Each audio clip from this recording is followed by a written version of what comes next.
വിശുദ്ധ മത്തായി എഴുതിയ സുവിശേഷം അധ്യായം 6 വാക്യങ്ങൾ 25 മുതൽ 34 വരെ. ദൈവപരിപാലനയിൽ ആശ്രയിക്കുക. ഞാൻ നിങ്ങളോട് പറയുന്നു, എന്തു ഭക്ഷിക്കും, എന്തു പാനം ചെയ്യുമെന്ന ജീവനെക്കുറിച്ചോ എന്തു ധരിക്കുമെന്ന ശരീരത്തെക്കുറിച്ചോ നിങ്ങൾ ഉത്കണ്ഠാകുലരാകേണ്ട. ഭക്ഷണത്തെക്കാൾ ജീവനും വസ്ത്രത്തെക്കാൾ ശരീരവും ശ്രേഷ്ഠമല്ലേ. ആകാശത്തിലെ പക്ഷികളെ നോക്കുവിൻ. അവ വിതയ്ക്കുന്നില്ല, കൊയ്യുന്നില്ല, കളപ്പുരയിൽ ശേഖരിക്കുന്നുമില്ല. എങ്കിലും നിങ്ങളുടെ സ്വർഗസ്ഥനായ പിതാവ് അവയെ തീറ്റിപ്പോറ്റുന്നു. അവയേക്കാൾ എത്രയോ വിലപ്പെട്ടവരാണ് നിങ്ങൾ. ഉത്കണ്ഠ മൂലം ആയുസ്സിന്റെ ദൈർഘ്യം ഒരു മുഴമെങ്കിലും കൂട്ടാൻ നിങ്ങളിൽ ആർക്കെങ്കിലും സാധിക്കുമോ? വസ്ത്രത്തെപ്പറ്റിയും നിങ്ങൾ എന്തിന് ആകുലരാകുന്നു? വയലിലെ ലില്ലികൾ എങ്ങനെ വളരുന്നു എന്ന് നോക്കുക. അവ അധ്വാനിക്കുന്നില്ല, നൂൽ നൂൽക്കുന്നുമില്ല.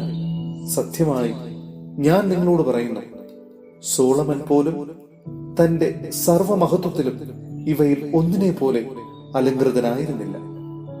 ഇന്നുള്ളതും നാളെ അടുപ്പിൽ എറിയപ്പെടുന്നതുമായ പുല്ലിനെ ദൈവം ഇപ്രകാരം അലങ്കരിക്കുന്നെങ്കിൽ അല്പവിശ്വാസികളെ, നിങ്ങളെ അവിടുന്ന് എത്രയധികം അലങ്കരിക്കുകയില്ല. അതിനാൽ എന്തു ഭക്ഷിക്കും, എന്തു പാനം ചെയ്യും, എന്തു ധരിക്കുമെന്ന് വിചാരിച്ച് നിങ്ങൾ ആകുലരാകേണ്ട. വിജാതീയരാണ് ഇവയെല്ലാം അന്വേഷിക്കുന്നത്. നിങ്ങൾക്കിവയെല്ലാം ആവശ്യമാണെന്ന് നിങ്ങളുടെ സ്വർഗീയ പിതാവ് അറിയുന്നു. നിങ്ങൾ ആദ്യം അവിടുത്തെ രാജ്യവും അവിടുത്തെ നീതിയും അന്വേഷിക്കുക. അതോടൊപ്പം മറ്റുള്ളവയെല്ലാം നിങ്ങൾക്ക് ലഭിക്കും. അതിനാൽ നാളെയെക്കുറിച്ച് നിങ്ങൾ ആകുലരാകരുത്. നാളത്തെ ദിനം തന്നെ അതിനെക്കുറിച്ച് ആകുലപ്പെട്ടുകൊള്ളും. ഓരോ ദിവസത്തിനും അതതിന്റെ ക്ലേശം മതി. സഹോദരരെ, വിശുദ്ധ പൗലോസ്ലീഹ റോമായിലെ സഭയ്ക്ക് എഴുതിയ ലേഖനം അധ്യായം 3 വാക്യങ്ങൾ 9 മുതൽ 20 വരെ. എല്ലാവരും പാപികൾ.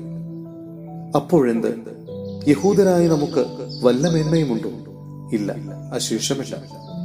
യഹൂദരും ഗ്രീക്കുകാരും പാപത്തിന് അധീനരാണെന്ന് നമ്മൾ മുമ്പേ കുറ്റപ്പെടുത്തിയല്ലോ. ഇങ്ങനെ എഴുതപ്പെട്ടിരിക്കുന്നു, നീതിമാനായി ആരുമില്ല, ഒരുവൻ പോലുമില്ല. കാര്യം ഗ്രഹിക്കുന്നവനില്ല, ദൈവത്തെ അന്വേഷിക്കുന്നവനുമില്ല. എല്ലാവരും വഴിതെറ്റിപ്പോയി, എല്ലാവർക്കും ഒന്നടങ്കം തെറ്റുപറ്റിയിരിക്കുന്നു. നന്മ ചെയ്യുന്നവനില്ല, ഒരുവനുമില്ല. അവരുടെ തൊണ്ട തുറന്ന ശവക്കുഴിയാണ്. അവർ തങ്ങളുടെ നാവ് വഞ്ചനയ്ക്ക് ഉപയോഗിക്കുന്നു. അവരുടെ അധരങ്ങളുടെ ചുവട്ടിൽ സർപ്പവിഷമുണ്ട്. അവരുടെ വായ് ശാപവും കയ്പും കൊണ്ട് നിറഞ്ഞിരിക്കുന്നു.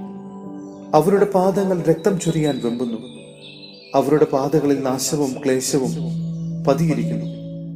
സമാധാനത്തിന്റെ മാർഗം അവർക്ക് അറിഞ്ഞുകൂടാ. അവർക്ക് ദൈവഭയമില്ല.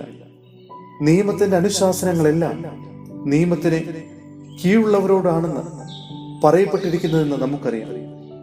എല്ലാ അധരങ്ങളെയും നിശബ്ദമാക്കുന്നതിനും ലോകം മുഴുവൻ ദൈവത്തിന്റെ മുമ്പിൽ കണക്ക് ബോധിപ്പിക്കുന്നതിനും വേണ്ടിയാണ് ഇത്. നിയമം അനുഷ്ഠിക്കുന്നത് കൊണ്ട് ഒരുവനും അവിടുത്തെ സന്നിധിയിൽ നീതീകരിക്കപ്പെടുകയില്ല. നിയമം വഴി പാപത്തെക്കുറിച്ച് ബോധമുണ്ടാകുന്നുവെന്നേയുള്ളൂ.